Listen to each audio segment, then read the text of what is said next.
श्री दयितार दीक्षित भद्रक जिलार संस्कृत शिक्षक मानकर संपादक एवं आज भद्रक जिला तरफ सरकारी गवर्नमेंट स्कूल रे आज संस्कृत दिवस आयोजन कर भद्रकर एमएलए सीतांत शेखर महापात्र जोग देते एवं संस्कृत किपरि लोक मानकर भाषा हो पार एवं लोक मान प्रत्येक घरे घरे यह समस्ते जानीपारे एवं संस्कृत किपरि उज्जीवित करा से विषय मत देते एवं संस्कृत शिक्षक मानकर किपरि तांकर अवस्था अच्छी बा तांकर कौन कौन दरकार बा से केमिति कैटेगरी पाइकी हेडमास्टर हो पारे बा कैडर हो पार से विषय सूचना देते एवं से प्रतिश्रुति देइछन्ति जे निश्चित भाव आगामी दिन में यह यथासाध्य तथा चेष्टा करूँ। देखो आज संस्कृत संकल्प दिवस अवसर में आज भद्रक जिलार विभिन्न स्कूल अध्यापक संस्कृत शिक्षक पंडित आचार्य माने आज जिला गर्ल्स स्कूल एक सभा आयोजन होता जो जिलार विभिन्न शिक्षक माने आसी उपस्थित होते।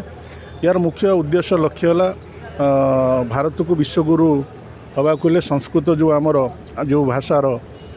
आदि ना जो भाषार अंत ना से भाषा किपरि आगामी पीढ़ी जीवित रखा से भाषार किपरि पुनरुद्धार हो पार से सभा आयोजन होता। पंडित माने मतामत रखते जो समस्या दीर्घ दिन धरी पंडित मानकर शिक्षक मानकर संस्कृत शिक्षक मानकर रही किपरि सरकार दृष्टि आकर्षण करी किपरि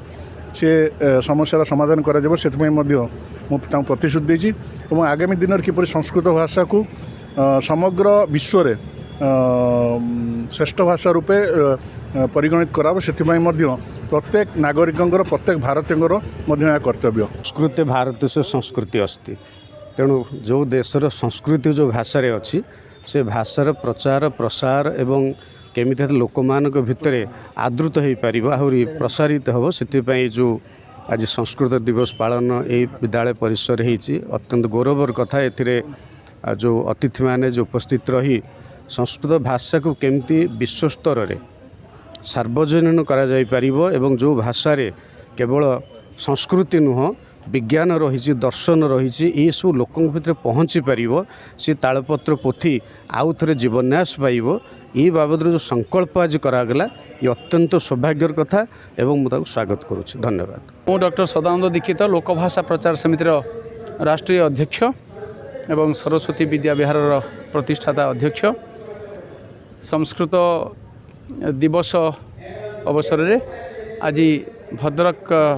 माध्यमिक शिक्षक संघ पक्षर महाडंबर संस्कृत दिवस पालन करागला। संस्कृत भाषा से एक सामान्य भाषा नुहे यह सहित आमर राष्ट्रीयता आमर धार्मिकता मानविकता एवं विश्व मानव सभ्यता जड़ित हो रही तेणु संस्कृत भाषार जो महत्व रही से संपर्क में आज माध्यमिक शिक्षक संघर कर्मकर्ता माने एठारे आयोजन करिथिबा कार्यक्रम रे विधायक माननीय विधायक एवं अन्य माने सुचिंतित परामर्श देइछन्ति। संस्कृत भाषा प्रत्येक भारतीय शिखिबा उचित कारण संस्कृत भाषा सहित प्रत्येक जीवनर गोटे दर्शन एवं तांकर जीवनर समृद्धि जड़ित होइकी रहिछि।